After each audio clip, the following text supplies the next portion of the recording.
Tell me once you start recording, okay? Hey, this is Sajal from the Hindu Education Press Club. Welcome to the 24th edition of Humans of VIP, a official newsletter, The Weekly Age. Today we have with us a senior, Priyal Agarwal, who's studying third year. Hey, Priyal. Hi. Hi, Prajwal. So, how has life been treating you lately, Priyal? Obviously, since it's lockdown period and we can't go out and there's a lot of pressure from college, it is a little tough to get by. But nevertheless, we're trying to keep ourselves motivated. Yeah, right. So, coming to the theme of today's edition, it's the censorship of OTT. OTT is nothing but the over-the-top media platforms such as Netflix, Hotstar, and stuff. But there are certain visuals which are obscene and they're politically unacceptable. It's a threat to the society or security. So, do you think we have to impose censorship on such stuff? What is your take on this? Yes, Prajwal, what I feel on this issue is we are aware that most of the traditional cinemas, they are censored and they're monitored by regulatory bodies like CBFC or BCCC. But OTT platforms, they have managed to escape all this scrutiny until now.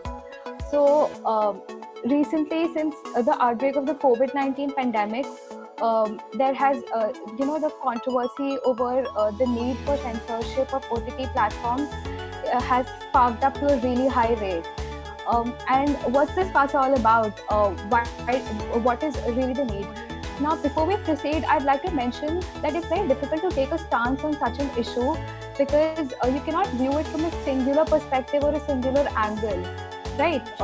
You need to have a wholesome view of it, and it's not a particularly black or white area. It's a very gray area to begin with. As you already mentioned, that there has been a disturbing rise in the objectionable content, which is also injecting B and C grade material in these OTT platforms. So, and moreover, these objectionable content, they, kind of incorporate a lot of vulgarity, a lot of obscenity, and a lot of, use of abusive language, or, a lot of stuff which does make it unsuitable for minors, right?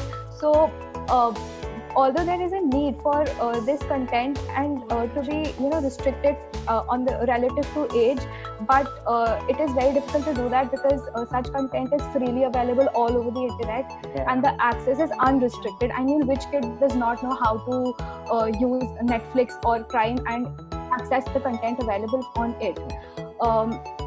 And I also feel that these OTT platforms have become provide a very lucrative and an easy way for making quick money by projecting extremely controversial content.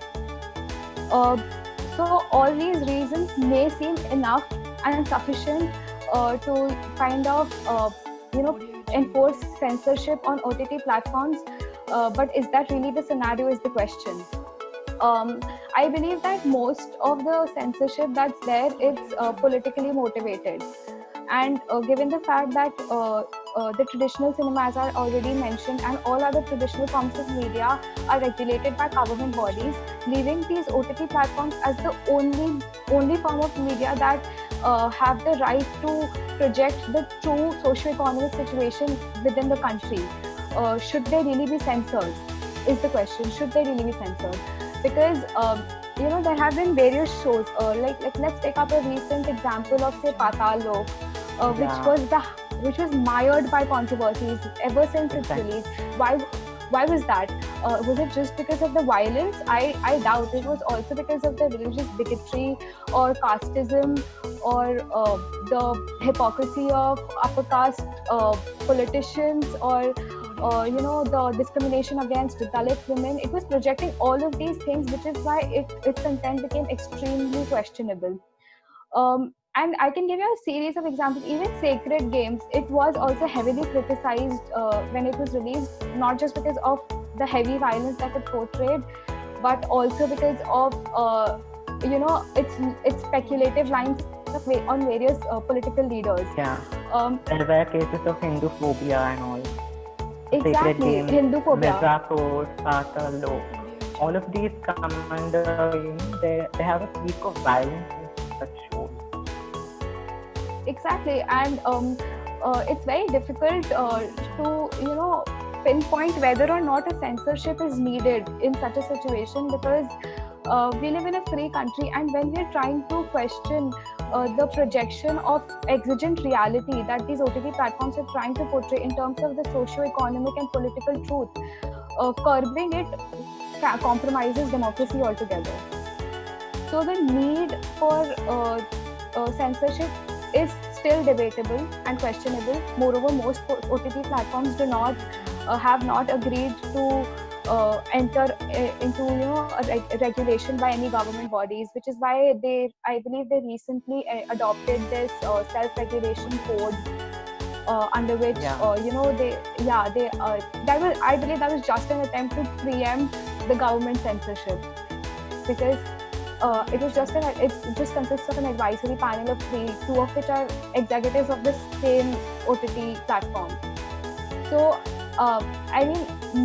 the OTT platform themselves do not want the content to be censored, and nor does the public. As you told, it's like debatable and questionable, but since it's not there for the OTT, do you think it's justifiable to have it only for the cinema?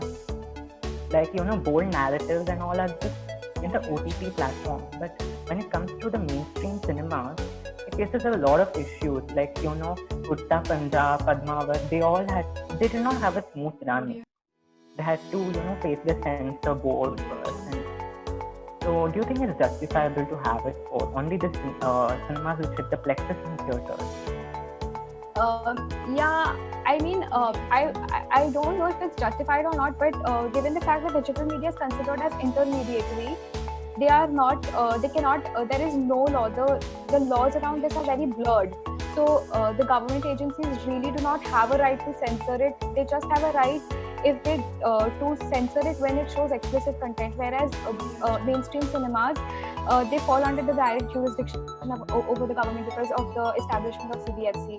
And since the OTT platforms, as you said, they are not being censored, I believe let's not question the need or question stuff like that, whether it's justifiable or fair. If we have one such platform which is doing the job of projecting the harsh reality to the public, let it be as it is. Yeah. Okay, so there is a glorification of vulgarity, nudity, sexual abuses, everything is prevalent in the OTT thing. And do you think it will have an impact on the youth? Like, people tend to follow the stars and all. Yeah, which is something that I even said before, that because of the objectionable content, it is unsuitable for minors and youth, which is one of the main pain points of not censoring it, right? But again, even the kids as I have said, easy access to it. Exactly. Everyone knows how to go on OTT platform there, and having stuff like parental control does not really create a difference, because there is a way to circumvent it. Yeah. Okay, so that was very insightful of you, and your opinion really matters to us. So to all the viewers, if you want to be a part of our next edition, and if you want to feature in it, please DM us on Instagram or contact us. And the next edition, which is the Misrepresenting the Media, will be out tomorrow. Don't forget to visit VIP.com. Thank you, Priya. Thank you so much, Prajwal. Okay, just a minute.